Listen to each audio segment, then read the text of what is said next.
This is an ABC News special report. The fall of Gaddafi.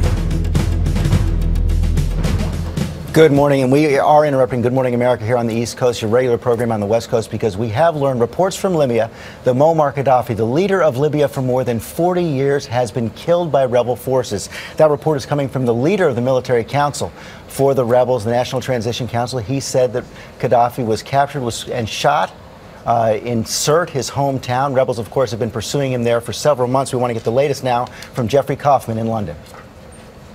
Good morning, George. This, if true, is huge news. Libya TV now reporting that former dictator Moammar Gadhafi is dead. They say he was killed by rebel soldiers. According to Libyan TV, he pleaded, "Don't shoot, don't shoot," but they shot him. The announcement made in very dramatic fashion by an anchor in Libyan TV, draped in the rebel flag, that green, black, and red flag that we've seen so much. We need to emphasize that there is still no independent confirmation of this.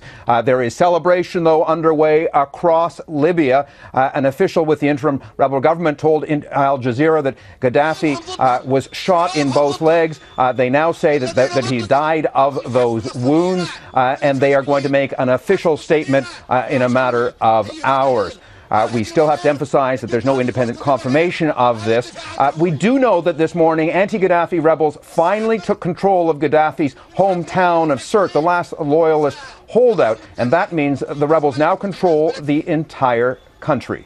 George? Okay, Jeffrey, thanks very much. And of course, we have no confirmation yet either from the White House, the Pentagon, or State Department sources. Christiane Amanpour is joining us now. Of course, this is huge news. He took over in a coup in 1969. Such a small country, but such a large role in that world. Huge.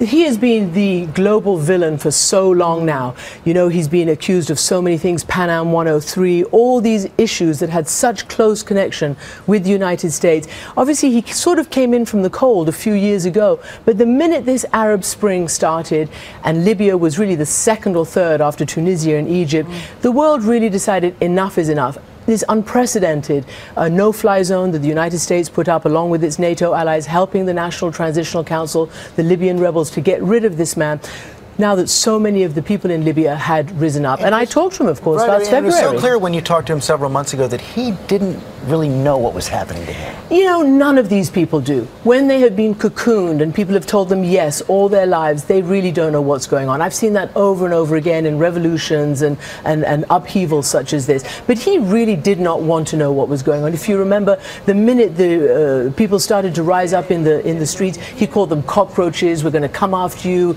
I'm never going to surrender. I'm going to stay here till I die. That kind of thing. But it was different this time because they were in such denial before, because there have been uprisings before, and they were always able to beat them back. But it's a different world now. It's a completely different world, and the people power is not going to be put back. Syria still is an issue, but here in Libya, thanks to the US and its NATO allies, which brought the US in, they were able to crack Gaddafi's superior forces. Another major dictator has fallen. Christiane Amanpour, thanks very much. We're going to go back to our regular program now and have much more on abcnews.com. This has been an ABC News special report.